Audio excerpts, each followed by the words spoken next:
Morning. Good morning. Thank you for joining us. Before we start, can you talk about, people know you as far as your relationship with the Clintons. Talk about, give us a snapshot of your relationship. And are you formally involved with the Clinton campaign? No, I have no involvement with the Clinton campaign. I'm proud of the Clinton campaign. I'm a longtime friend of Hillary Clinton, as I am of President Clinton. We were in law school together, Hillary and I, back in the late 60s.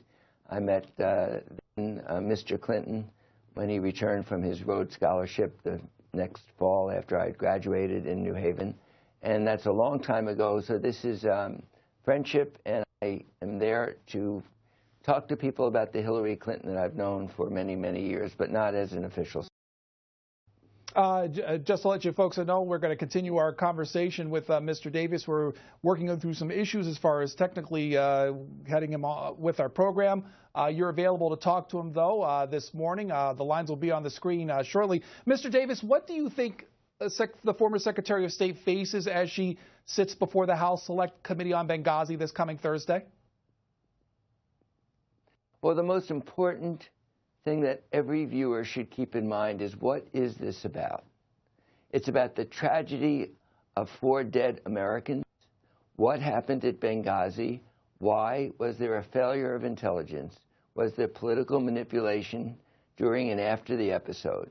What responsibility did the then Secretary of State Hillary Clinton have for the tragedy? And if everyone focuses on Benghazi and the death of 4 Americans, rather than political motives that we're told by the Republican leadership are what this committee is about, then we will at least examine how they question her, whether it's about Benghazi and what happened and why, versus political issues concerning emails and other issues that Kevin McCarthy, the majority leader of the House of Representatives, the Republican, said this was about bringing down her numbers, about politics, which is a terrible but truthful acknowledgement by him that political cynicism is behind the exploitation of 4 deaths of Americans that should be the focus of the inquiry. Mr. Davis and the co-chairman of the committee, Elijah Cummings, talked about those political issues coming up. It prompted a response from Mr. Gowdy. He said, moreover, in a letter to Mr. Cummings, said, as you know, the 54 interviews conducted by the committee, only 1 has been related to the server, and the interview, as you recall, was very short. Invoked his Fifth Amendment rights. In fact, the media, not our committee, but the media broke the news of her exclusive use of private email and her private personal server in early March of 2015. Mr. Gowdy saying this has really been a focus on Benghazi and not the email. Look, Mr. Gowdy speaks the words because he's trying to overcome facts. His words are contradicted by his conduct, and his Republican colleagues should be ashamed of what they've done. I'll give you just one example of conduct that contradicts those words. They had Sidney Blumenthal, a friend of the Clintons, as a witness for 10 hours. They won't release his transcripts.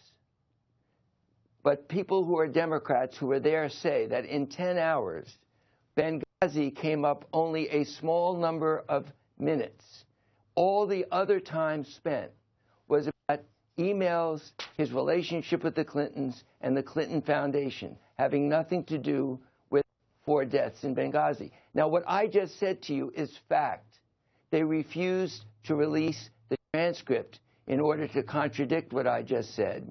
And just recently, Gowdy said that an email by Hillary Clinton contained classified information with sources and methods that needed to be redacted. And he issued the email and redacted it with the words, to protect sources and methods. The CIA released 2 days ago a statement. There was nothing in the email that they had looked at that was classified. They had not redacted, and they had not written the words sources and methods. Mr. Gowdy did. So when he says one thing and his actions contradict and suggest even lying, because he knew that his staff put sources and methods and redacted, said it was classified, he issued a press release saying a terrible compromise of national security information. The CIA put a release out saying false. There was nothing classified. So what I've just said to you is fact. What Mr. Gowdy says, contradicted by his actions, shows that Kevin McCarthy, the majority leader of his party, spoke the truth when he said, this is about bringing down numbers. As Congressman Hanna, a Republican from New York, also said, this committee is about politics. So he can say all that he wants, but the facts contradict him. Lanny Davis joining us to talk about this upcoming testimony, and as Secretary of State Hillary Clinton is expected to testify this coming Thursday, 10 o'clock in the morning, by the way, which you can see live on our networks. You can see it on C-SPAN 3, watch it, hear it on C-SPAN Radio, and listen to it on cspan.org. 202-748-8001 for Republicans, 202-748-8000 for Democrats, and 202-748-8002 for Independents. Apologize for the signal issues that we're having, but we'll work through them as much as we can and take as many phone calls as we can from you, starting from Sean in West Virginia, Democrats line. Sean, go right ahead with Lanny Davis. Good morning. I'd just like to say they keep going on about this Benghazi and Hillary Clinton and about that she let these four men get murdered over there. In the first place, Republicans are the ones who cut the funding to the State Department, not Hillary Clinton. And I never got a chance to call in on your last issues, but okay, I'm waiting for these good guys to show up with all these guns to save these people who are getting murdered massively by caller. these nuts. Oh, caller, we'll have to leave it there. We'll let Mr. Davis address the first part of your question. Mr. Davis, go ahead. It is true that appropriations for security in embassies around the world were cut, and it were cut by Republicans. But I don't think it's fair to blame Republicans for what happened in Benghazi. Indeed, and this is something that I want every viewer to remember when you watch the hearings on Thursday, 7 committees of Congress examined who was at fault in Benghazi before Mr. Gowdy created this political committee. And 7 committees found there was no intelligence failure that could have predicted what happened. The 2 most important committees, the House Intelligence Committee and the House Armed Services Committee, led by Republicans. They extensively investigated Benghazi before the Gowdy Political Committee was created. And 2 Republican committee chairmen, his colleagues, said, no failure of intelligence running up, no stand-down order preventing people from being rescued, and finally, no political exploitation of talking points by the White House or Secretary Clinton. Those are 3 conclusions of Republican committee chairmen of the Armed Services Committee and House Intelligence Committee. Mr. Gowdy, answer my question. Are you second-guessing your Republican committee chairman of the House Intelligence Committee and the House Armed Services Committee? And if you are not, why did your committee spend $4.7 million of taxpayer dollars, and in 14 months, longer than the 9/11 Commission, longer than the Warren Commission, longer than the commission to examine what happened at Pearl Harbor? You've existed longer and spent more, and you have concluded nothing other than redundancy that has already been done by your fellow Republicans. From Troy, New York, here is Frank for Lanny Davis. Frank, go ahead.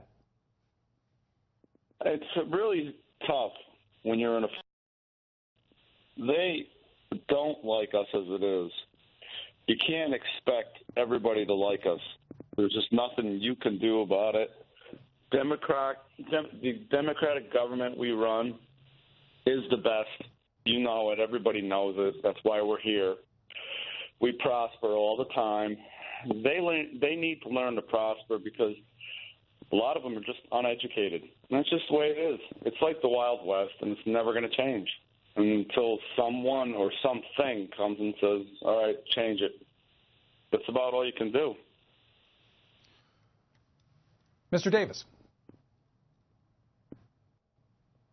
I'm not sure the viewer's point, but it certainly is dangerous out there. Secretary Clinton has said America can't have its embassies withdraw from places that are dangerous. We need to be